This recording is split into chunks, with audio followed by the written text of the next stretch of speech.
Marks వార్త 5వ అధ్యాయం 1 నుండి 20 వరకు మనం మార్చి చదువుకుందాం. వారు ఆ సముద్రమునకు అద్దరినున్న గిరాసేనుల దేశమునకు వచ్చి ఆయన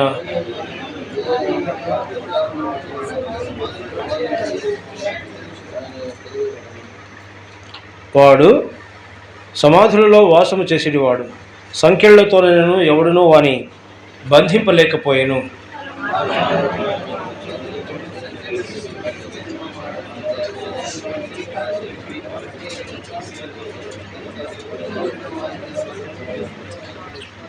వాడు ఎల్లప్పుడూ రాత్రింపగళ్ళు సమాధులలోనూ కొండలలోనూ కేకలు వేయచ్చు తను తాను రాళ్లతో గాయపరుచుకుని ఉండెను.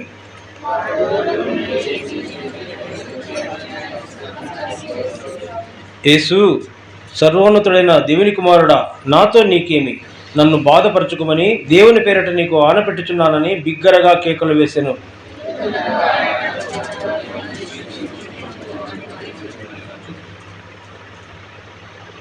మరియు ఆయన నీ పేరేమని వాడిని అడుగగా వాడు, నా పేరు సేన, ఏలైనగా మేము అనేకులమని చెప్పి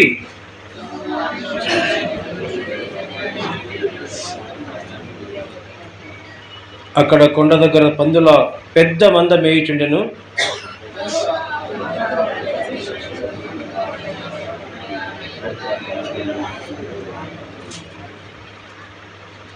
యేసు వాటికి సెలవీయగా ఆ అపవిత్రాత్మలు వానిని విడిచి పందులలో ప్రవేశింపగా ఇంచుమించు 2000 సంఖ్య గల మంద ప్రపాతము నుండి సముద్రపు దారిని వడిగా పరిగెత్తుకొని పోయి సముద్రంలో పడి ఊపిరి తిరగక చచ్చెను.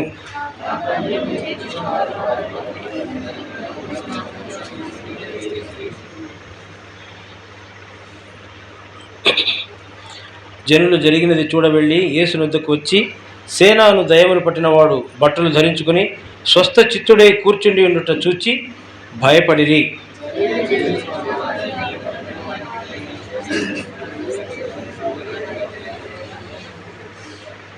ఆయన దోణి ఎక్కినప్పుడు దయ్యములు పట్టినవాడు ఆయన యొద్ద తన్నుండనిమ్మని ఆయనను బతిమాలుకొనెను గాని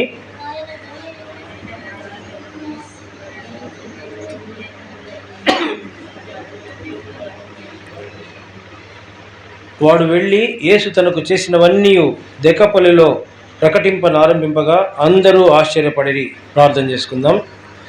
ప్రేమగల పరలోకమందున్న మా తండ్రి, పరిశుద్ధ దేవ, నిన్ను ఆరాధించుట్లో మాకు సహాయపడినందుకే స్తోత్రములు. నీ బలాన్ని సమీపిస్తూ ఉంటుండగా మరొకసారి మా మీద నీ రక్తం ప్రోక్షించి పరిశుద్ధపరచండి. దేవా, చదవబడిన వాక్య భాగంకి స్తోత్రం. ఈ వాక్యమును మా కొరకే మీరే విరిచి వివరించండి. అయోగ్యుడు నా పాత్ర నన్ను నీ శిలువ చాటును మరుగుపరచండి. నా మాటలు నా తలంపులు కాదు ప్రభువా, మాకు ఆత్మీయ క్షేమం కలుగునట్లుగా మా ప్రభువా నీవే మాతో మాట్లాడండి. నన్ను నీ శిలువ చాటును మరుగుపరచండి. దయగలిగిన తండ్రి, మరి యోగ్యమైన విధానములో నీకు సాక్షులుగా జీవించినట్లుగా నీ వాక్యం ద్వారా నీ ఆత్మ ద్వారా నన్ను మమ్మల్ని సిద్ధపరచవలసిందిగా వేడుకుంటూ యేసునామమున స్తుతించి ప్రార్థించి అడిగి వేడుచున్నాం తండ్రి, ఆమేన్. మార్కు సువార్త 5వ అధ్యాయంలో మనము 20 వరకు చదువుకున్నాం. ఇదంతా కూడా మనకు బాగా తెలిసినటువంటి భాగమే. అనేక సార్లు విన్నాం, అనేక సార్లు చదివినాం. ఇది బాగా మన మనసులో ఉన్నటువంటి అంశం. దేని గురించి చెప్పండి? ఎవరున్నారు ఇందులో? దయ్యం పట్టినవాడు ఉన్నాడు. దయ్యాలు పట్టిన వాళ్ళు చూసినారా మీరు? ఎవరెవరు చూసినారు దయ్యం పట్టిన వాళ్ళని? జేమ్స్ అన్న చూసినాడంట. ఎవరికి పట్టింది దయ్యము? నీ భార్యకి పట్టిందా? సరే, ఆయనకి ఇంకా బాగా అనుభవం. సరే, వాళ్ళు వింతగా ప్రవర్తిస్తారు కదా. పట్టుకునేకపోతే వాళ్ళు ఎవరి చేత కాదు పట్టుకునే వాళ్ళని విదిలించి పడేస్తారు. మామూలుగా ఒక దయ్యము పట్టిన వాళ్ళని పట్టుకునేదే కష్టం. జేమ్స్ అన్న భార్యకి ఎన్ని దయ్యాలకు పట్టింది? 3 రకరకాలు చెప్తా ఉన్నా. ఒకసారి తాండా భాషలో, ఒకసారి ఇంగ్లీష్ భాషలో, ఒకసారి తమిళ్లో, ఒకసారి తెలుగులో, హిందీలో కదా డ్యాన్సులు చేసేది. రకరకాలుగా మరాఠీ, చూడు ఎన్ని భాషలు మాట్లాడింది, అన్నీ మాట్లాడింది. ఒక దయ్యం పడితేనే అన్ని రకాలుగా చేస్తే ఈ వ్యక్తికి ఎన్ని దయ్యాలు పట్టినాయంట? 2000 దయ్యాలు పట్టినాయంట కదా. 2000 దయ్యాలు పట్టిన వాళ్ళ పరిస్థితి ఎట్లుంటుంది? ఇంక ఊర్లో వాళ్ళందరూ కూడా ఎవరు సాధువు చేయలేకపోయినారు. అతను యేసు ప్రభువు గెరాసేనుల దేశానికి వచ్చినాడు. తిబెరయ సముద్రం నుండి గెరాసేను దేశంలోనికి వచ్చి దిగినాడు. దిగి కొంచెం ముందుకు పోయినాడు. ముందుకు పోగానే ఒక వ్యక్తి ఎదురొచ్చినాడు. ఆయన దోణి దిగగానే అపవిత్రాత్మ పట్టిన వాడొకడు సమాధుల్లో నుండి వచ్చి ఆయనకు ఎదురుపడాను. వాడు ఎట్లా వాడంట? 3వ వచనం చదవండి. వాడు సమాధులలో వాసము చేసేవాడు. ఎక్కడ వాసం చేశాడంట? మనం ఎక్కడ వాసం చేస్తాం చెప్పండి? ఇండ్లల్లో. సమాధుల్లో ఎవరు వాసం చేస్తారు? దయ్యాలు. చనిపోయిన వాళ్ళు దయ్యాలు. కరెక్టే. ఈ సమాధుల్లో వాసం చేసేదానికి అవకాశం ఉంటుందా? నివసించేదానికి అవకాశం ఉంటుందా? మన ఊర్లో కూడా ఊరికి దగ్గరలోనే శ్మశానాలు ఉన్నాయి. అక్కడ నివాసం చేయొచ్చా? నేను చదువుకునేటప్పుడు కన్యాకుల్లో హాస్టల్లో ఉంటే, హాస్టల్కు ఎదురుగానే సాయిబుల శ్మశానం ఉంది. సందు లేకుండా సమాధులు ఉంటాయి అక్కడ. తర్వాత ఇంకొంచెం దగ్గరలోనే ఇండ్లు ఉన్నాయి. ఆ దగ్గర ఇండ్లలోనే ఒక వ్యక్తి ఉన్నాడు. నాకంటే జూనియర్ అతని పేరు శ్రీహరి. అతను ఇప్పటికీ ఉన్నాడు, కన్యాకులో ఉన్నాడు శ్రీహరి. ఆయన ఇంటికి పోయేవాడు, మళ్ళీ హాస్టల్కి వచ్చేవాడు. అతనికి ఏమంటే రాత్రిపూట్ల కంట్ల కనబడవు. ఏమంటారు దాన్ని? రేచీకటి అంటారు. రేచీకటి ఉన్నటువంటి వ్యక్తి ఆయన. చిన్నపిల్లవాడే, దాదాపు 7-8 తరగతి చదువుతున్నాడు. హాస్టల్లో చేర్పించినారు. ఇల్లు దగ్గరే కనుక భోజనం చేసేది, ఇంటికి పోయేది. మళ్ళీ ఏదైనా పని ఉంటే ఇంటికి పోయేది, మళ్ళీ వచ్చి హాస్టల్లో పడుకునేది. అట్లా అలవాటు ఆయనకి. చాలాసార్లు ఏం జరిగిందంటే, ఇంటికి పోతాడు, ఇంట్లో హాస్టల్కి పోని చెప్తారు, పోతాడులే అని చెప్పి వస్తాడు. రాత్రి వేళ కళ్ళు కనబడవు కనుక హాస్టల్కి వస్తాడు, కానీ దారి తప్పి సమాధుల్లోకి వెళ్ళిపోతాడు. ఇంకా అటు ఇటు తారాడు సమాధుల్లో అక్కడే పండుకునేస్తాడు. ఇంకా సమాధుల్లోనే ఉండి పొద్దున్నే లేస్తేనే ఇంక మెల్లగా నడిచి వస్తాడు. ఎప్పుడు ఏం అపాయం కలగలే ఆయనకు. ఒకసారి 2 సార్లు కాదు, చాలాసార్లు జరిగింది ఆయనకి. మీరు ఎప్పుడైనా పోతే కలిసి మాట్లాడవచ్చు. ఆయన ఉన్నాడు ప్రజెంట్. ఇప్పుడు కూడా రాత్రిపూట్లు కనబడవు ఆయనకి. ఇప్పుడు నా వయసు ఉంది ఆయనకు కూడా. కానీ ఇక్కడున్నటువంటి సమాధులు ఎట్లాంటివంటే, రాజుల సమాధులు, యేసురావు సమాధి మనకు తెలుసు కదా. ఇక్కడున్న సమాధులు వేరు. మన సమాధులు ఎట్లాంటివంటే గుంత తీసి లోతుకి పెట్టేసి కప్పేస్తారు మట్టి. ఇంకా అదంతే. దాన్ని తీసేదానికి అవకాశం ఉంటుందా? తీసేదానికి అవకాశం ఉండదు. కానీ యేసు ప్రభు దినాలలో, అంతకు ముందు దినాలలో ఉన్నటువంటి సమాధులు ఎట్లాంటివబ్బా అంటే, ఒక కొండ ఉంటుంది, కొండలో బండ ఉంటుంది, బండలో ఒక ఇల్లు మాదిరి తొలుస్తారు రాతి పని చేసేవాళ్ళు. ఇక్కడ శిల్పాలు చెక్కినట్లుగా అక్కడ సమాధులు తొలిపిస్తారు. తెలుసా మీకు? ఇండ్ల మాదిరే ఉంటాయి అవి, లేక గుహల మాదిరి ఉంటాయి. అబ్రహాం ఎక్కడ పెట్టినాడు? షేతుకుమారుల దగ్గర పొలం కొని, మక్పేల పొలం కొని, అందులో ఉన్నటువంటి గుహలో శారమ్మను బాధ పెట్టినాడు. ఇంకా ఆయన అక్కడే పాతి పెట్టినారు. వాళ్ళ కుమారులంతా సంతతంతా అక్కడ పాతి పెట్టబడతా వచ్చినారు. ఐగుప్తు దేశంలో ఫరో వాళ్ళంతా, వాళ్ళ సమాధులు ఇప్పటికే ఉన్నాయి. వాళ్ళని ఏమంటారబ్బా? ప్రపంచపు వింతలలో అదొకటి పిరమిడ్లు. తెలుసా? ఐగుప్తు పిరమిడ్లు, ఈజిప్ట్ పిరమిడ్స్ అంటారు. అవి చాలా పెద్దవి. ఎందుకు కట్టారంటే సమాధులు అవి. రాజుల యొక్క శవాలు ఉంచేదానికి ఏర్పాటు చేయబడిన సమాధులు అవి. ఇప్పుడు కొన్ని తెరవబడినాయి, కొన్ని తెరవబడలేదు. యేసుప్రభు దినాలలో అంతకు ముందున్న వారి సమాధులు కొన్ని తెరవబడి ఉన్నాయి, కొన్ని మూయబడి ఉన్నాయి. యేసుప్రభు సమాధి తెరవబడింది కదా. యేసుప్రభుని ఎక్కడ పెట్టినారు చెప్పండి? మత్తయి సువార్త 27వ అధ్యాయము 57 నుంచి 60 వరకు చదవండి. యేసుప్రభుకు సమాధి లేదు, కానీ అరిమతయ్య యేసేపు అనేటువంటి వ్యక్తి తాను తొలిపించుకున్న సమాధిలో పిలాతు దగ్గర పర్మిషన్ తీసుకుని పోయి యేసుప్రభుని అక్కడ పాతి పెట్టినారు. చదవండి.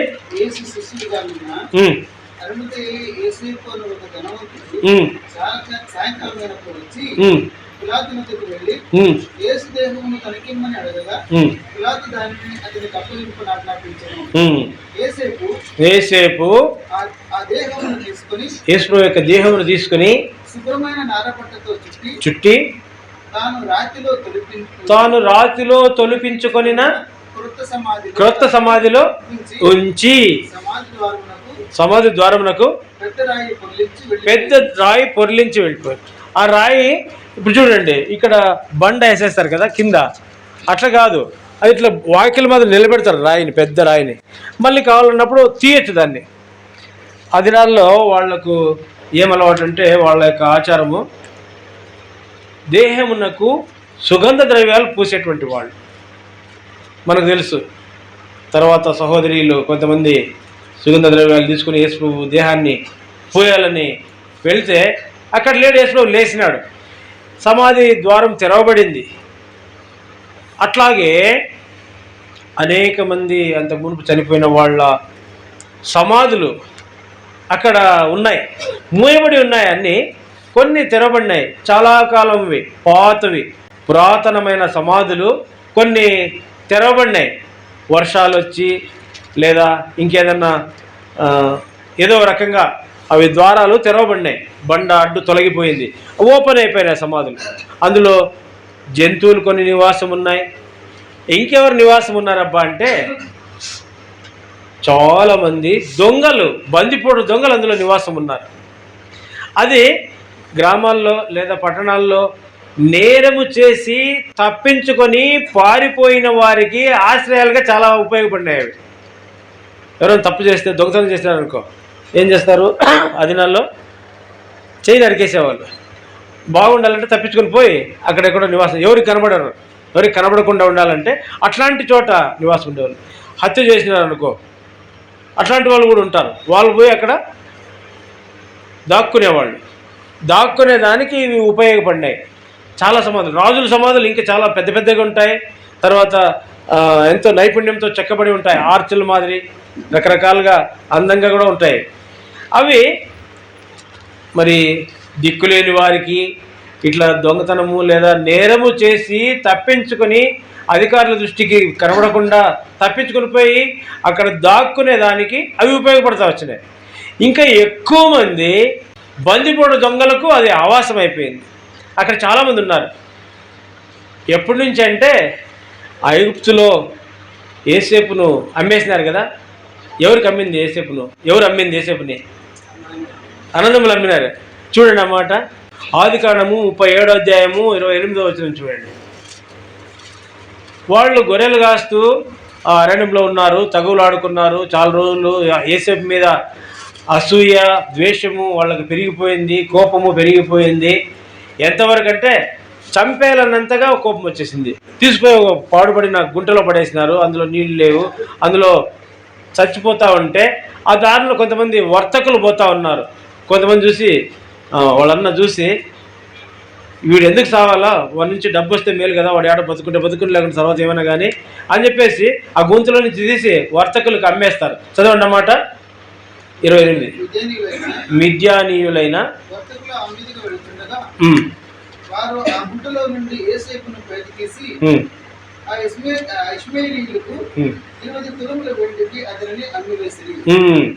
ఇష్మాయేలీయులకు 20 తులముల వెండికి యేసేపుని అమ్మేసినారు. వాళ్ళు కొనుక్కొని ఎక్కడికి పోయినారు? ఐగుప్తు దేశానికి పోయినారు. వాళ్ళు ఎక్కడి నుంచి వచ్చినారు? మిద్యాన దేశంలో నివాసం ఉన్నటువంటి ఇష్మాయేలీయులు ఎవరి సంతానము? అబ్రహాం సంతానం అని చెప్పొచ్చు కదా, అబ్రహాం సంతానమే కదా, అన్నదమ్ములే. వాళ్ళు ఆ ఎడారి ప్రాంతంలో ఉన్నారు, అరేబియా ప్రాంతం అంతటి నుంచి. తూర్పు దేశం అనొచ్చు ఈ యెరూషలేముకి. తూర్పు ప్రాంతం నుంచి వెళ్ళి ఇదిగో ఈ గెరాసేనుల దేశం మీదుగానే వాళ్ళ దారి, వాళ్ళ రహదారి, వాళ్ళ ప్రయాణము ఐగుప్తు దేశం వరకు. ఐగుప్తు దేశంలో వాళ్ళకి కావాల్సినవి తీసుకొని మళ్ళీ ఈ మిద్యాన్ దేశానికి వెళ్ళేవాళ్ళు. మిద్యాన్ దేశంలో నుంచి వాళ్ళు ఏం తీసుకుని పోయేవాళ్ళు తెలుసా? ఏం కొన్నారు? యేసేపు వాళ్ళ అన్నల దగ్గర ఏం కొన్నారు? యేసేపునే కొన్నారు. అంటే మనుషులను కొనేవాళ్ళు, మనుషులను దాసులుగా కొని దాసులుగా అమ్మేవాళ్ళు. ఇప్పుడు గొర్రెలు, ఎద్దుల్ని సంతలో అమ్ముతారు కదా, ఆ ప్రకారంగా ఆ దినాల్లో మనుషులను కూడా అమ్మేవాళ్ళు. వాళ్ళ జీవితాంతము దాసులుగా, బానిసలుగా వాళ్లకు కొన్న వాళ్లకు సేవ చేసేవాళ్ళు. అట్లా యోసేపును కూడా అమ్మేసినారు. ఆ దారిలో ఈ గెరాసేనుల దేశములో, అది కూడా ఎడారి ప్రాంతమే, మరి అక్కడ ఉన్నటువంటి ప్రజలు కరువు వచ్చినప్పుడు ఆ దారిలో పోయే వర్తకులనైతేనేమి ఇతరులనైతేనేమి దారి కాచి కొట్టి వాళ్ళను దోచుకునేవాళ్ళు. అట్లా చాలామంది చనిపోయినారు. అబ్రహాము లేదా యోసేపు దినాల నుండి యేసు వరకు దాదాపు 3000 సంవత్సరాలు జరిగినాయి. అట్లా ఈ మధ్యకాలంలో ఎంతమంది చనిపోయినారో అక్కడ తెలియదు. ఆహారం లేక చనిపోయిన వాళ్ళు ఉన్నారు ఎడారిలో, లేదా ఈ బందిపోటు దొంగల చేతిలో చిక్కి చనిపోయిన వాళ్ళు ఉన్నారు. అట్లా అనేక మంది అక్కడ దయ్యాలుగా ఉన్నారు, అనేక మంది దొంగల గుహల్లో ఉన్నారు. అట్లాంటి గుహలు కాదు అవి, సమాధులే గుహలుగా నివాసాలుగా ఏర్పడిపడినాయి. ఈ గుహలలో లేదా ఈ సమాధులలో ఈ సేన అనేటువంటి దయ్యం పట్టినటువంటి వ్యక్తి కూడా ఉన్నాడు. వాడు అక్కడే ఉండేవాడు. అక్కడికి ఎవరు పోతారు? ఎప్పుడు బుద్ధి పెడితే వాడు అరుచుకుంటా బయటకు వచ్చేవాడు, ఎప్పుడు బుద్ధి పెడితే అప్పుడు ఏదో దొరికి తినేవాడు, లేకుంటే తన శరీరాన్ని తాను గాయపరుచుకునేవాడు, తన శరీరాన్ని మరి రాళ్లతో కొట్టుకునేవాడు, ఎగిరి దుంకేవాడు. ఎగిరినప్పుడు ఆ రాళ్ల మీద నుంచి కొండ మీద నుంచి కొండ చర్యలలో దుంకినప్పుడు కాళ్ళు గాయాలయ్యేటివి, చేతులకు గాయాలయ్యేటివి, తలకు గాయాలయ్యేటివి. ఎంత గాయాలంటే అరికాలు మొదలుకొని నడినెత్తి వరకు స్వస్థత కొంచెమైనను లేదు అన్నంతగా ఆ వ్యక్తి గాయాల పాలైపోయినాడు. ఎవడును అతన్ని సాధు చేయలేకపోయినాడంట. చూడండి 3వ వచనం, వాడు సమాధులలో వాసము చేసేవాడు, సంఖ్యలతోనైనను ఎవడును వానిని బంధింపలేకపోయాను. పలుమారులు వాని కాళ్లకు చేతులకు సంఖ్యలు వేసి బంధించినను వాడు ఆ చేతి సంఖ్యలు తెంపి కాలి సంఖ్యలను ఏం చేసినాడు? తుత్తునిలుగా చేసేసినాడు. కనుక ఎవడును వానిని సాధుపరచలేకపోయాను. 2000 దయ్యాలుంటే అన్నీ కూడా ఒక్కనిలో అవి పనిచేస్తున్నాయి. ఎట్లా పనిచేస్తున్నాయంటే యేసు పేరు అడుగుతాడు. ఏం పేరు నీ పేరు అంటే, నీ భార్యని పేరు అడిగితే ఏం చెప్తావు నప్ప గుర్తుందా? జేమ్స్ అన్న భార్యకు దయ్యం పెట్టినప్పుడు పేరు అడిగితే ఏం పేరు అంటే రుక్మిణి అని చెప్తానంట. ఎందుకు ఒక ఆడాయమ్మది. కానీ యేసు ప్రభు ఈ వ్యక్తికి దయ్యం పట్టినటువంటి వ్యక్తిని నీ పేరేమని అడిగినాడు. లోపల ఉన్న దయ్యాన్ని ఏం చెప్పింది? సేన అని చెప్పింది. సేన అంటే అనేక మంది, మేము అనేకులం అంటాడు. చదవండి అన్నమాట 9వ వచనం. మరియు ఆయన నీ పేరేమని వాడిని అడగగా వాడు నా పేరు సేన ఎలాగనగా మేము అనేకులమని చెప్పి, అనేకులం కాబట్టి మా పేరు ఆ పేరు ఈ పేరు రుక్మిణి అది ఇది చెప్పేకి రాదు, సేన అంతే. సేన అంటే సైన్యం చిన్నగా ఉంటుందా, మినిమం 2000 అనుకో. ఆ దయ్యాలను యేసు ఏం చేసినాడు? ఈ నా కుమారునిలో నుండి, ఈ వ్యక్తిలో నుండి మీరు బయటకు వెళ్ళిపోండి అన్నాడు. సేన అయితే ఉండొచ్చు, మీరు బయటకు వెళ్ళిపోండి అని చెప్తే అవేం చేసినాయి? అయ్యా ప్రభువా, నజరేయుడైన యేసు సర్వోన్నతుడైన దేవుని కుమారుడా, మమ్మల్ని అప్పుడే నశింపజేయొద్దు, ఈ దేశంలో నుండి తోలివేయద్దు, పాతాళంలోనికి మాకు పంపించద్దు. ఎక్కడ పోవాలి మేము? ఎక్కడుంటాం మేము అపవిత్రాత్మలు కదా. ఇదిగో నీ కుమారునిలో నుంచి వదిలిపెట్టమని చెప్తున్నావు, వదిలిపెట్టేస్తాము. ఇదిగో అపవిత్రమైన జంతువులు అక్కడ మేస్తా ఉన్నాయి సముద్రపు ఒడ్డున. ఏంటి అవి? పందులు. అపవిత్రమైనవే పవిత్రమైనవే? అపవిత్రమైనవే. అపవిత్రమైన పందులలోనికి వెళ్ళుటకు మాకు సెలవు ఇమ్మంటే ప్రభు ఏం చేసినాడు? అవి బతిమాలుకున్నాయంట. చదవండి అన్నమాట 11-12 చదవండి.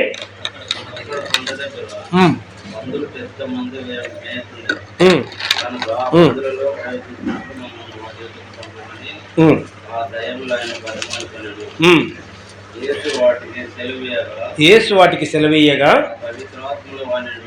ఆ అపవిత్రాత్మలు వాటిని విడిచి పందులలో ప్రవేశించెను.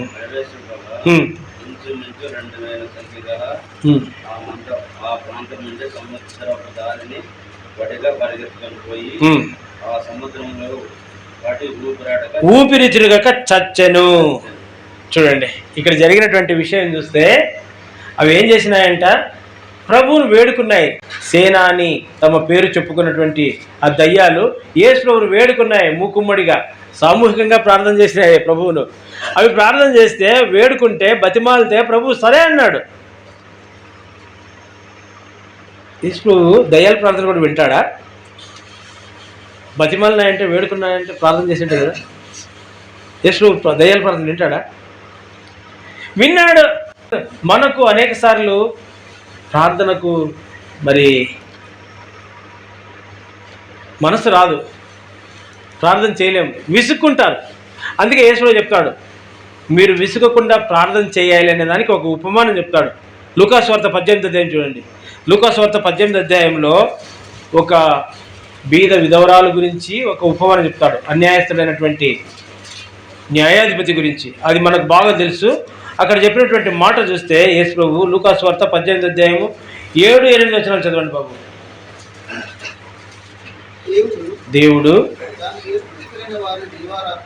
తాను ఏర్పరచుకొనిన వారు దివారాత్రులు తన్ను గూర్చి మొరపెట్టుకుని చుండగా వారికి న్యాయము తీర్చడా?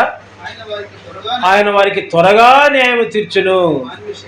వారి విషయమే కదా ఆయన దీర్ఘశాంతము చూపుచున్నాడని మీతో చెప్పుచున్నాను. చాలు చూడండి, దివారాత్రములు ప్రార్థన చేసే వారికి ఆయన న్యాయం తీర్చడా? ఆలకించడా? దయ్యాల యొక్క ప్రార్థననే ఆలకించి వాటికి సెలవిచ్చినాడు, వాటి కోరిక నెరవేర్చినాడు కదా. పందుల్లోకి పోతాము, పాతాళానికి పంపేద్దంటే పందులకు సరే పోండి అన్నాడు. అంతగా అవి మొరపెట్టుకున్నాయి. మనుషులము మొరపెట్టుకోలేని పరిస్థితి, మనుషులు ప్రార్థన చేయలేని పరిస్థితి. ప్రార్థన చేయకపోతే ఏమనొచ్చు మనం? ప్రార్థన చేయని వారి పరిస్థితి. అవి యేసు ప్రభువుని ప్రార్థన చేసినాయి, అవి కూడా విశ్వాసంతో ప్రార్థన చేసింటాయి. వాటికి తెలుసు మేము నరకానికి వెళ్ళాలా, ఇప్పుడు మాకు అవకాశం లేదు పరలోకానికి పోయేకి, అయితే ఇంకా టైం ఉంది, ఆ టైం వరకు ఇక్కడే ఉందాం, ఈ పందుల్లోకి వెళ్దాం అనుకున్నాయి. పందుల్లోకి సెలవు ఇచ్చినాడు, పందుల్లోకి పోయినాయి. ఇప్పుడు పందులు ఏం చేసినా మీరు చెప్పాలా? పందులు సరే ఉన్నాయా? ఏం చేసినాయి? పందుల్లోకి ఒక్కొక్క పందిలోనికి ఒక్కొక్క ఆత్మ వెళ్ళింది. వెళ్ళగా అవేం చేసినాయి? మేమే అపవిత్ర జంతువులు అనుకుంటే ఇవి ఇంకా అపవిత్రమైన ఆత్మలు మాలోకి వచ్చినాయి. చీచి అని చెప్పేసి వాటిని వదిలించుకునేదానికి ప్రయత్నం చేసినాయి పందులు. వీలు కాలే, ఎందుకంటే యేసు ఆజ్ఞాపించేసినాడు, మీరు ఆ పందుల్లోకి పోండి అంటే అవి కూడా మొరపెట్టుకుని ఉంటాయి అనుకుంటా. పందులు కూడా, ప్రభువా ఏం ప్రభువా దీనిలో మాలోకి పంపించావు అంటే, అవి అడిగినాయి పంపించినానులే, ఇంకో సరే ఓర్చుకోండి అని చెప్పినాడేమో తెలీదు, నేను ఆజ్ఞాపించేసినానని చెప్పినాడేమో తెలీదు. అవి చూసినాయి, ఆ అపవిత్ర ఆత్మలను భరించలేకపోయినాయి. చీ అని మనుషులను, మమ్మలను అపవిత్రమైన జంతువులుగా మరి అసహించుకుంటారు. ఇవి ఇంకా ఎంత అపవిత్రంగా ఉన్నాయి దయ్యాలని చెప్పేసి అవి ప్రయత్నం చేసి వీలు కాక ఈ బతికేదానికంటే, ఈ అపవిత్రతను భరించేదానికంటే చచ్చేది మేలని చెప్పేసి వడిగా పరిగెత్తి సముద్రంలో పడి ఊపిరి తిరిగాక ఏమైపోయినాయి? చచ్చిపోయినాయి. అవి చచ్చేదానికైనా ఒప్పుకున్నాయి, కానీ ఈ అపవిత్రాత్మలను భరించేదానికి అవి అంగీకరించలేదు. పందుల సంగతి చూడండి, ఆ దయ్యాల సంగతి అట్లుంది. దయ్యాలేమో ప్రార్థన చేసినాయి, ప్రభు దగ్గర జవాబు పొందినాయి. ఈ పందులు అపవిత్ర ఆత్మలను భరించేదానికి ఇష్టం లేకుండా పోయినాయి. అపవిత్ర ఆత్మలను వాటి శరీరంలో ఉంచుకునేదానికి ఎంత మాత్రము ఇష్టపడలేదు. అపవిత్రాత్మలు అంటే ఏంటి బాబా? ఆ మనుషులు 2000 ఉన్నాయి. ఇవి ఒక్కొక్క పంది ఒక్కొక్క అపవిత్రాత్మను భరించలేకపోయినాయి. ఈ మనిషి ఎట్లా భరించినాడని 2000 అన్నారు. అర్థమవుతుందా? ఒక పంది ఒక అపవిత్రాత్మను భరించలేకపోతే 2000 అపవిత్రాత్మలను ఒక మనుషుడు ఎట్లా భరించినాడు? చాలా రోజులు ఆ సమాధుల్లో నివాసం చేసినాడు. అవి ఎట్లా చెప్తే అట్లా విన్నాడు. ఈ పందులు మాత్రం అవి చెప్పినట్లు వినేదానికి ఒప్పుకోలే. ఈ అపవిత్రాత్మ పందిలోకి పోతే అవి ఏం చేస్తాయి? నేను చెప్పినట్లు ఏంటంటే రా సమాధుల్లోకి, నేను రానంటాయి. మురికిలోనే ఉంటాం, కానీ మురికిలోనే అపవిత్రంగా ఉంటుంది. ఆ సమాధిలో ఇంకా అపవిత్రత. ఏం అపవిత్రత? లోపల నుండి, అనగా మనుషుని హృదయంలో నుండి ఏమేమి వస్తాయంటే ఆ సమాధిలో నుండి. మనుషుల్ని కొంతమందిని ప్రభు అంటాడు, సున్నము కొట్టిన సమాధులను పోలిన వారి మీద అంటాడు. పరిచయులను మరి శాస్త్రులను గద్దిస్తూ వాళ్ళ యొక్క క్రియలను ఎత్తి చూపుతూ. కనుక మనుషుల యొక్క హృదయంలో ఎట్లుంటుందంట? అంతరంగములో ఈ అపవిత్రాత్మలను, ఎట్లాంటి అపవిత్రాత్మలో ఇట్లాంటి అపవిత్ర క్రియలో అది చూపిస్తాడు. మార్క్స్ వార్త 7:21 చదవండి. లోపల నుండి అనగా మనుషుల హృదయముల నుండి ఏమొస్తాయంట? దురాలోచన అనేది ఒక అపవిత్రాత్మ. జారత్వము, దొంగతనము, నరహత్యలు, వ్యభిచారములు, లోభములు,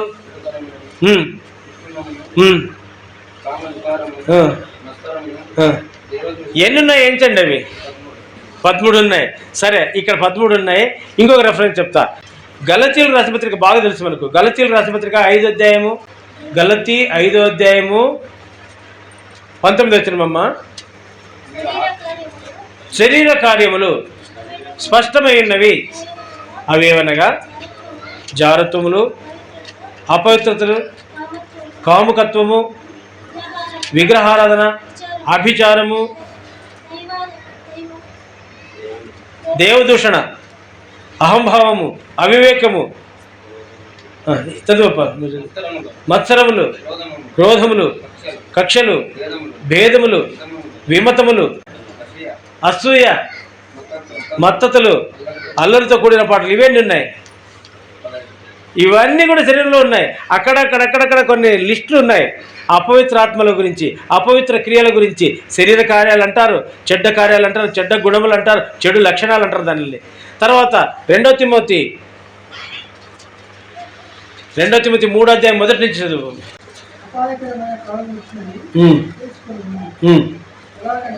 ఎలాగనగా స్వార్థ ప్రియులు, ధనాపేక్షులు,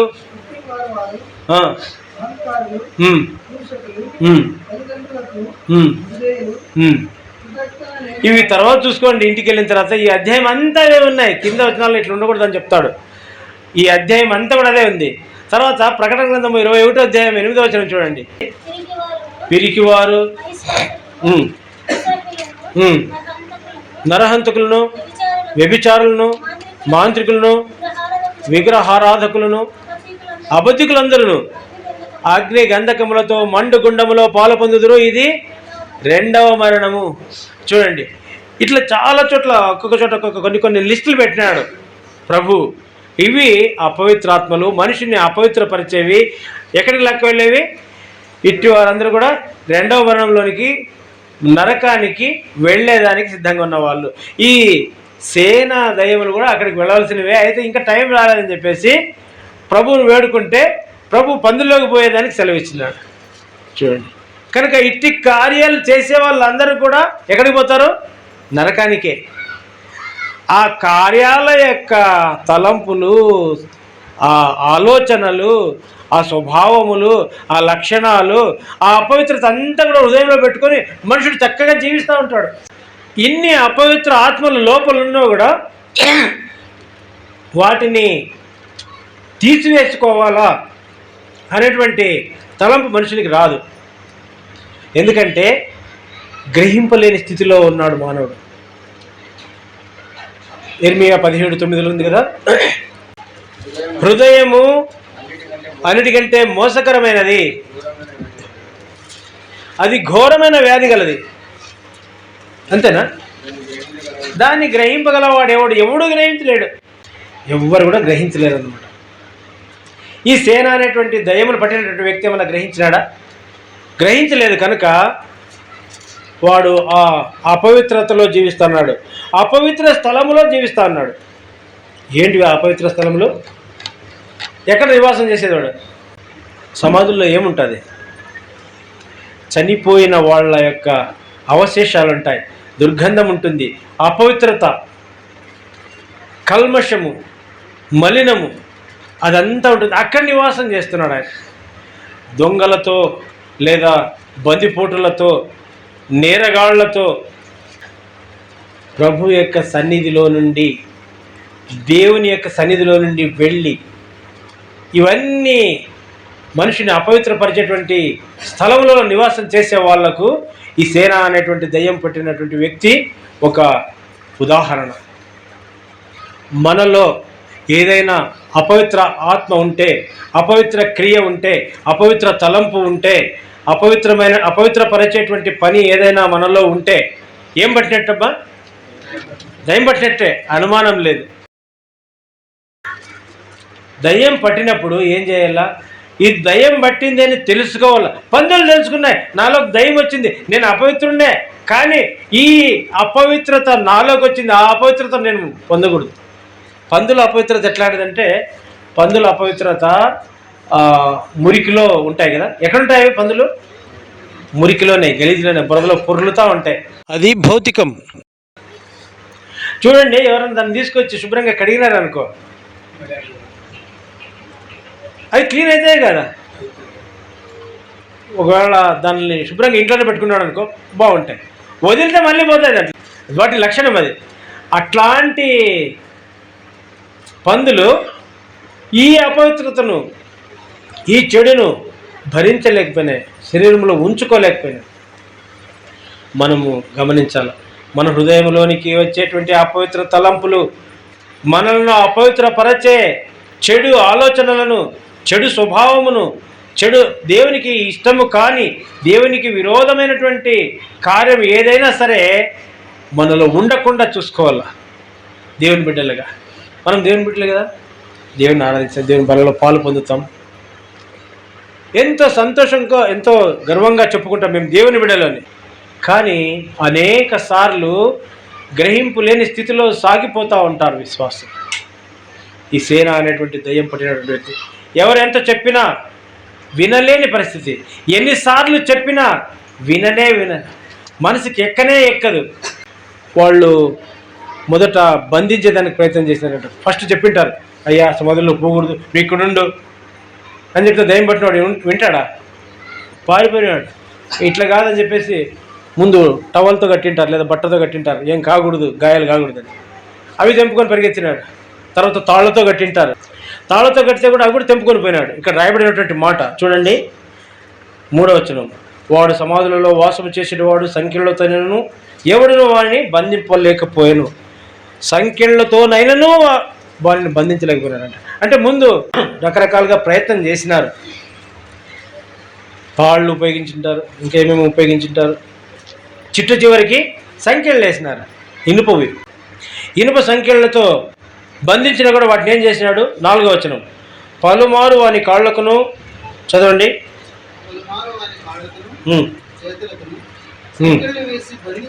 బంధించినను వాడు ఆ చేతి సంఖ్యలు తెంపి కాలి సంఖ్యలను తుత్తినీలుగా చేశాను కనుక ఎవడు వారిని సాధుపరచలేకపోయాడు. ఇప్పుడు గొలుసులేసి బంధించినా కూడా తెంపుకుంటా అంటే మాటలతో వింటాడా వాడు? అర్థమవుతుందా? ఎవరైనా ఒక మాటతో, ప్రభువు మాటతో వినకపోతే, వాక్యానికి లోబడకపోతే అట్లా వాళ్ళను దేంతో పోల్చొచ్చప్ప? దేవుని మాట అది ప్రేమ కలిగినది. దేవుని ఆజ్ఞలు 10 ఆజ్ఞలు ఉన్నాయి. ఆ ఆజ్ఞలను మీరితే బంధిస్తారు. పిల్లలు తప్పు చేసినాడు అనుకోండి, బిడ్డ చదువుకోమ్మా, ప్రార్థన చేసుకోమ్మా అంటే ఏం చేస్తావు? ఆయన లేదు చూసుకోండి, నేను చదువు నేను అంటాను అనుకో, ఏం చేస్తావు? సుధాకరణ దెబ్బ కొడతాడంట, అప్పటికి ఏం లేదనుకో, నీకు అన్నం పెట్టని చూడంటాను. తర్వాత ఎన్నో ఉంటాయి. ఈ వ్యక్తిని కూడా అట్లా ఎన్నో సాధన చేసినారు, ఎన్నో ప్రయత్నాలు చేసినారు. అయితే ఆ వ్యక్తి వినలేదు, వదిలిపెట్టేసినారు. ఇంకా పోరని ఇంక మేమేం చేసేది, మా చేత కాదు, తాళ్ళు అయిపోయా, గొలుసులు అయిపోయా, ఇంకెప్పుడుతో బంధించాలి మిమ్మల్ని? ఏదో అర్థం చేసుకునే వాడికైతే ఒక మాట చెప్పొచ్చు, మంచి మాటలు వినేవాడికైతే ఒక మాట చెప్పొచ్చు. ఎన్నిసార్లు అబ్బా చెప్పిందే చెప్పినప్పుడు నువ్వు అనేది మళ్ళీ పారిపోయేది సమాధుల్లోకి. యాడికి? ఎందుకు? వాడి స్వభావం అట్లుంది, లోపల అవి ఉన్నాయి. వాడు కాదు కానీ అంతరంగంలో వాడు అట్లా పెట్టుకున్నాడు అపవిత్రాత్మలను ఉంచుకొని అవి ఉన్నాయనేటువంటి గ్రహింపు లేకుండానే బతికేస్తూ ఉంటారు. నేను చేసిందే కరెక్ట్ అనుకుంటారు. వాడు అట్లే అనుకున్నాడు, నేను చేసేది కరెక్ట్, నేను ఇక్కడ సమాధిలో ఉండేదే కరెక్ట్ అనుకుంటున్నాడు. మీకేం తెలుసు అని చెప్పేసి వాళ్ళని దోసేసినాడు. అందుకే కదా వాడు అక్కడ పోయింది. సామెతలో రాయబడుతుంది 14వ అధ్యాయంలో, ఒకని ఎదుట సరి అయినదిగా కనపడు మార్గం కలదు, తుదకు అది ఎక్కడికి తీరుతుంది? మరణానికి దారితీస్తుంది. మనలో అంతరంగంలో ఉండేటువంటి అపవిత్రత ఒకటైనా, రెండైనా, 2000 ఎక్కడికి దారితీస్తాయి? మరణం ధరిస్తాయి. పందుల వలె ఒక్కటి కూడా ఉండటానికి ఒప్పుకోకూడదు. ఏ ఒక్కటి ఉన్నా కూడా ప్రభువా ఇది నాలో ఉంది తీసేయి అని చెప్పేసి వేడుకొని ప్రార్థన చేయాలి. వేడుకుంటే ప్రభువు ఖచ్చితంగా బాగు చేస్తాడు, ఖచ్చితంగా పరిశుద్ధత ఇస్తాడు, ఆయన యొక్క జీవితం ఇస్తాడు, ఆయన యొక్క పరిశుద్ధత ఇస్తాడు, ఆయన యొక్క ఆత్మను ఇస్తాడు. ఆ అపవిత్ర ఆత్మను తీసివేసి ప్రభు తన యొక్క పరిశుద్ధాత్మను నింపుతాడు. పరిశుద్ధాత్మ చేత నింపబడి ఉండాలంటాడు. మనం ఎట్లుండాలా? పరిశుద్ధాత్మ చేత నింపబడిన వారుగా ఉండాలి. పరిశుద్ధాత్మ చేత నింపబడిన వారుగా ఉంటే ఎట్లుంటాం? ఈ వ్యక్తి అపవిత్రాత్మలు వెళ్ళగొట్టబడిన తర్వాత ఎట్లున్నాడో అట్లుంటాం. ఎట్లున్నాడంటే ఆయన చదవండి 15వ వచనం, మార్క్స్ వార్త 5వ అధ్యాయం 15వ వచనం.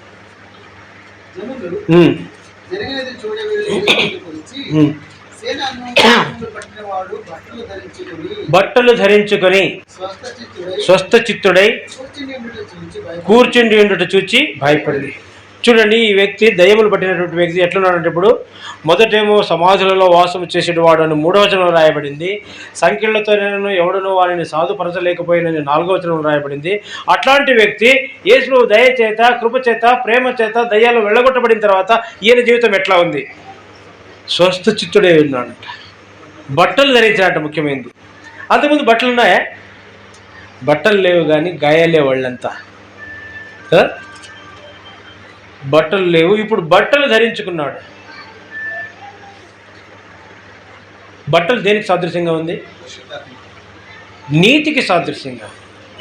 పరిశుద్ధాత్మ కూడా మహిమకు సాదృశ్యంగా ఉంది. మనకు పరలోకానికి వెళ్ళేటప్పుడు ఏం వస్త్రాలు ఇవ్వబడతాయి? మహిమ వస్త్రాలు ఇవ్వబడతాయి. ఆదాము ఏదెన్ తోటలో పండు తిన్నప్పుడు ఏం కోల్పోయినాడు? వస్త్రాలు కోల్పోయినాడు. దిగంబరుడు అనుకున్నాడు. ఇట్లా చూస్తే ఏం వస్త్రాలు కోల్పోయింది? అంతకుముందు దేవుని సన్నిధిలో దేవుని యొక్క ఆత్మతో నింపబడి ఉన్నాడు, మహిమ వస్త్రాలతో నింపబడి ఉన్నాడు, దిగంబరత్వం కనపడలే. ఎప్పుడైతే పండు తిన్నాడో ఆ ఆత్మ మృతమైపోయింది. ఇప్పుడు భౌతికంగా దిగంబరత్వము ఆయనకు కనబడింది, ఆకులు చుట్టుకున్నాడు. కనుక మహిమా వస్త్రాలు పోయినాయి. ఈ వ్యక్తి ఇప్పుడు వస్త్రాలు లేదా బట్టలు ధరించుకున్నాడంటే దేవుని యొక్క మహిమను పొందినాడు, దేవుని యొక్క నీతిని పొందినాడు. నీతి క్రియలు వచ్చినాయి, అపవిత్ర క్రియలు బయటికి పోయినాయి, నీతి క్రియలు లోపలికి వచ్చినాయి. నీతి క్రియలు లోపలికి వచ్చినప్పుడు ఆయన ఎట్లున్నాడు? స్వస్థ చిత్తుడుగా ఉన్నాడు. చిత్తం అంటే ఏం చెప్పండి? చిత్తం అంటే మనస్సు లేదా హృదయం, ఆత్మ అనొచ్చు. వాడు స్వస్థ చిత్తుడైనాడు అంటే హృదయంలో శుద్ధి పొందినాడు, స్వస్థత పొందినాడు. ఏం స్వస్థత పొందినాడు? చిత్తములో, హృదయములో, ఆత్మలో స్వస్థత పొందినాడు. శరీరంలో కూడా స్వస్థత వచ్చింది. ఆత్మలో స్వస్థత అంటే అపవిత్రత అంతా పోయింది, పరిశుద్ధత వచ్చింది. పరిశుద్ధుడై ఎక్కడ కూర్చున్నాడు? ఇప్పుడు ఎక్కడ కూర్చున్నాడబ్బా? ఎక్కడ కూర్చున్నావా నువ్వు? మందిరంలో. ఆ మాట చెప్పేదానికి ఎంతసేపా? యేసులో ఉండే దగ్గరే మందిరం కదా. ఒక్కొక్కరు ఒక్కో చోట కూర్చున్నారు. మనసు ఎక్కడో ఉంటుంది, మనసు ఎక్కడో ఉంటుంది. అది కాదు స్వస్థ చిత్తత అంటే. యేసు ప్రభు శిలువ రక్తం చేత పాప పరిహారం పొంది మనస్సు, శరీరము దేవుని మీద కేంద్రీకరించి కూర్చుంటే అది స్వస్థ చిత్తుడై. ఇంకా లోకంలో ఏది వద్దు, బంధువులు వద్దు, ఈ లోకం వద్దు, ఆ సమాధులు కూడా వద్దు, ఇన్ని రోజులు ఎక్కడున్నాను అని అనుకోలే ఆయన. ప్రభు పాదాలు దొరికినాయి, ఇంక ఇక్కడ కూర్చుంటే చాలు, నాకు పరిశుద్ధత ఉంది, నీతి ఉంది, నెమ్మది ఉంది, సంతోషం ఉంది. ఇంక ఎవరేం పిలిచినా కూడా కదలడు ఆయన. నెమ్మదిగా నిండుగా కూర్చొని వేసినాడు. అట్లా కూర్చోవాలి మనం. ఇంతకుముందు 2 తిమోతి 3వ అధ్యాయం చదువుకున్నాం. ఆ అధ్యాయంలో చాలా ఉన్నాయి. అనగా ఈ సేన అనేటువంటి దయ్యము పట్టిన వాని యొక్క హృదయంలో ఏమేమి ఉన్నాయో వాటిలో కొన్ని ఉన్నాయి. ఇంకా మనకు బైబిల్లో చాలా ఉన్నాయి అట్లాంటివి. కొన్ని అక్కడ చదివినాం. వాళ్ళ అధ్యాయం అంతా కూడా అదే ఉంది. అధ్యాయం చివరిలో ఆ అపవిత్రాత్మలు వెళ్ళగొట్టబడిన తర్వాత ఎట్లుండాలో అట్లుండాలని చెప్తాడు. మనకు ఒక ఆజ్ఞ ఇస్తాడు. చదవండి అన్నమాట. 14 15 దేవుడు పౌలు ద్వారా తిమోతికి రాస్తూ ఇచ్చేటువంటి ఆజ్ఞ, మనుషులకి ఇచ్చినటువంటి ఆజ్ఞ. మీరు స్వస్థ చిత్తులుగా ఎట్లా ఉండాలంటే దేవుని సన్నిధిలో దేవుని బిడ్డలుగా మారు పొందిన వారుగా పరిశుద్ధులుగా ఎట్లా ఉండాలంటే ఇక్కడ చెప్తాడు. చదువు బాబు. 2 తిమోతి 3వ అధ్యాయము 14-15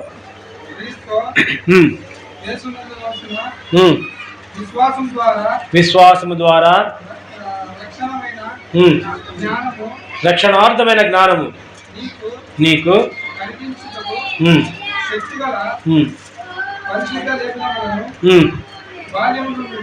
బాల్యము నుండి ఎరుగుదు. మీకు అందరికీ బాగా తెలుసు, వారం వారం వింటారు వాక్యము. కనుక ఏం చేయాల? వాటిని నీవు నేర్చుకోవాలి. నేర్చుకొని రూఢి అని తెలుసుకొని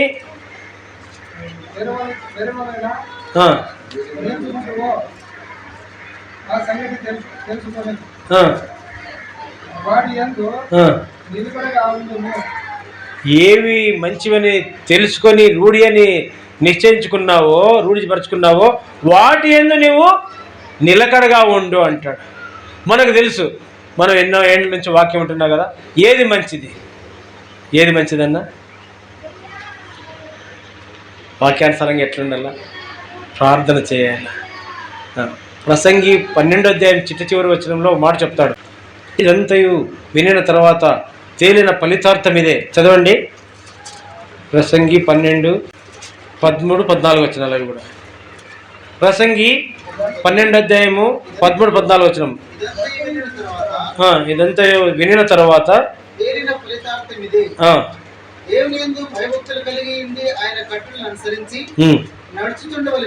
ఆయన కట్టడలను అనుసరించి నడుచుచుండవలెను. ఇష్టానుసారం కాదు, ఇష్టానుసారంగా ప్రవర్తించినాడు ఆయన. ఎందుకు? లోపల ఉన్నటువంటి దయ్యాలను బట్టి, లోపల ఉన్నటువంటి అపవిత్రాత్మలను బట్టి అవి ఎట్లా నడిపిస్తే అక్కడికి పోయినాడు. ఆయన ఇష్టంగా పోలే. సమాధుల్లోకి ఎవరైనా ఇష్టంగా పోతారా? ఆ అపవిత్రాత్మలు ఆయన అట్లా నడిపించినాయి. మనం అట్లా కాదు. మనం ఎట్లుండాలా?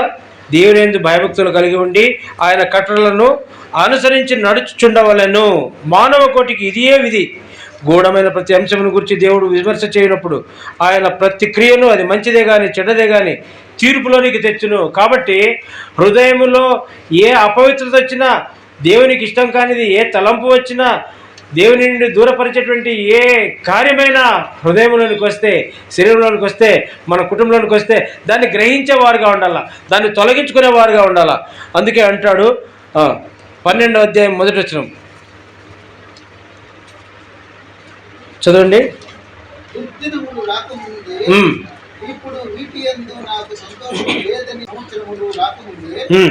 తేజస్సునకును సూర్య చంద్ర నక్షత్రములకును చీకటి కమ్మకు ముందే, వాన వెలిసిన తర్వాత మేఘములు మరలా రాకముందే నీ బాల్య దినములందే నీ సృష్టికర్తను స్మరణకు తెచ్చుకును. ఇప్పుడు ఆయన తెచ్చుకున్నాడు.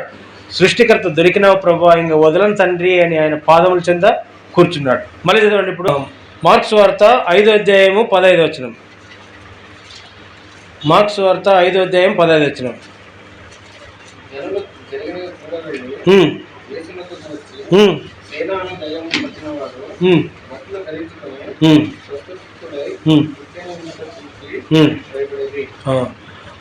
దేవుడు మనల్ని కూడా స్వస్థ చిత్తులుగా ఆయన సన్నిధిలో కూర్చొని ఉన్నట్లుగా దయచేయనుగాక. సమాధులలో లేదా లోకములో, పాపములో, అపవిత్రతలో ఉండకుండా ఆయన తన పరిశుద్ధతను మనకు అనుగ్రహించి సరైన మార్గములో నడిపించునుగాక.